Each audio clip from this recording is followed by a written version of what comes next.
How do you value this market today? I think that just the way you said it is going to be a fool's journey to say, here's the stock market, and I'm going to time the movement into the market. I'm going to time the movement out of the market. Okay, you know what that means? You're going to outguess what the next variant move is and what the next other thing is. A lot of things depend on a lot of other things, and everything readjusts. What has to happen, I think, is investors, most importantly, have to realize two things.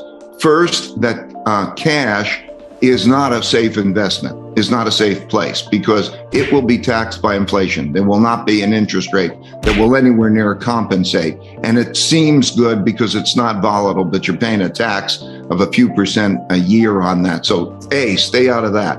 And then B, know how to balance a portfolio, because the way portfolios work, it's almost like for some part, something happens, another thing happens. In other words, what you can see in the markets today is that, let's say when equities go down because growth expectations falter and there's a greater likelihood of easing, then you see the bond market go up. And when you see other markets, gold, watch the market action on every day, and you could see those relationships. But wealth is not destroyed as much as it is transferred. And if you know how to balance those investments, we do it in what we call an all-weather portfolio. But if you know how to balance those investments, that's the most important thing. Be in a safe, well-balanced portfolio. You can reduce your risk without reducing your return, and you will not market time this, because even if you were a great market timer, the things that are happening can change the world, so it changes what should be priced into the markets. Let's go back to sort of basics. For every individual, for every company, for every government, over a period of time, you have to earn more than you spend, and you have a balance sheet. There's an income statement and a balance sheet. When one becomes a reserve currency, others want to save in that, and that gives one the exorbitant privilege of being able to borrow in that and to create debt and money, because that's the thing. And it also gives us powers, like a lot of our sanctions come from the dollars being a reserve currency and so on. However, through history, it has always happened that currencies are devalued or destroyed. And in that cycle, when it becomes unattractive to own bonds or debt instruments in that currency, there's a supply-demand problem, because a bond is a promise to receive currency. So what you are is, when you own a bond, you're long a lot of currency because that's what they promise to give you, and they have the printing press. And then there are shifts that happen. Who is accounting for world trade? Right now, China counts a larger share of world trade than the United States, for example.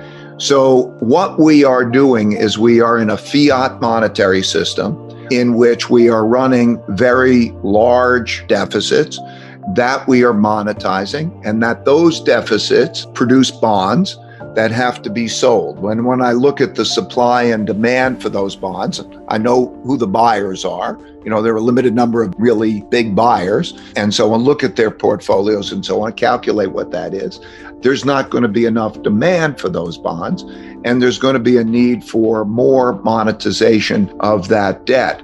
And so the answer is, yes, we're producing a change in the storehold of wealth. And you've seen it in the markets, because just think of it in a mechanistic sense. When there was that stimulation and the buying, what the Federal Reserve did in terms of buying that assets, there was not only the decline in real interest rates. We had, about 150 basis points decline in real rates, and nominal rates down there. So the discount rate was lowered. You also had a lot of liquidity which came in, and the world now has an enormous amount of liquidity bidding for financial assets. And so if you increase the supply of bonds and you increase the amount of money, bonds are going to be worth less relative to other things, and you're seeing a shift in the storehold of wealth. And like the 1933 period, when Roosevelt did the same moves in 1933, you then saw assets rise because they're alternative storeholds of the wealth. That's what we saw in terms of the liquidity move that we've happened in market, also included in gold and so on. And so that's how it looks to me in terms of the comparison. We're now in a new era. We're in a new era. We are pressing the limits of that. And that money, at the end of the day, whoever's accepting that reserve currency's got to believe in it. Hey, Ray, one of the things you do write about is China. Some would argue that you have a generous or more sympathetic view to China than perhaps some of the most hawks, if you will, about China. But you think that there's sort of an inevitability to the transfer of wealth of sorts. Well, okay, two things. China, transfer of wealth. I just know China very well. And I come as a perspective, with a perspective as an investor. I've been going there since 1984. I know leaders and I know how they're thinking and I know the moves that they're making in a detailed way. And I'm just trying to share what that perspective is, because I think a lot of people make stereotypical moves. And I think you have to really understand. First thing you have to understand, because it has been a remarkably successful place. Since I started going there in 1984, per capita has increased by 26 times and so on. So to not understand it or to approach it with a great bias is a great disservice. Okay. In terms of the element of, let's say, a transfer of wealth, or let's call it common prosperity. Yes, there's a world, in this world right now, there's a move to common prosperity. I think that that move, what does it mean at a technical level? That's not take your money away. But here, I would say what are called progressives here are much more left than what we would call progressives or whatever the Chinese policies are doing. But yes, worldwide, there has to be common prosperity, or let's call it broad prosperity. And the question is whether that's going to come about by productivity or not. It doesn't mean that you're going to have like a communism that's going to take all of that. There's going to be a lot of productivity in China. And so, again, diversifying the portfolio. You look at the United States elsewhere, you have to diversify. And there are things that are going on. And also, let's just think about capital flows. China is becoming an effective place to invest money. Something like 40%, over 40% of the IPOs are going to be Chinese stocks on Chinese markets and so on.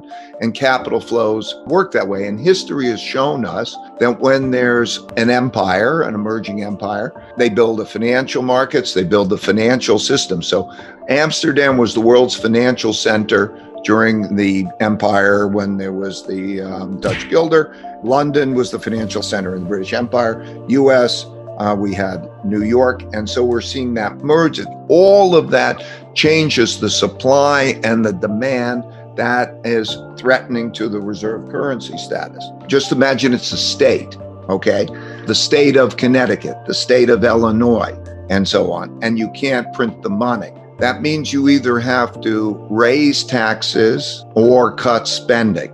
And history has shown in these empires that causes great conflicts, because raising taxes and or cutting spending has been all through these empires. And I've studied, I don't know how many over a long period of time, the number one reason that you have civil wars. So yes, it's easy to say we have to earn more than we spend and so on. But in this environment, in this highly fragmented environment, how are we going to get there?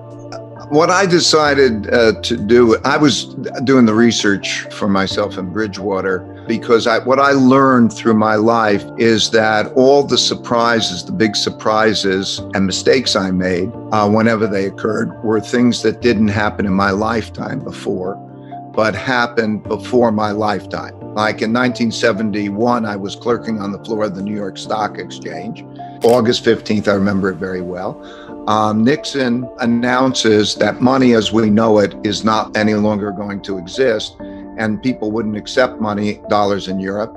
And I went on the floor of the New York Stock Exchange where I'm clerking the next day. And I thought there was a crisis, and I thought the stock market was going to go down a lot, and the stock market went up a lot. And then I said, okay, well, why?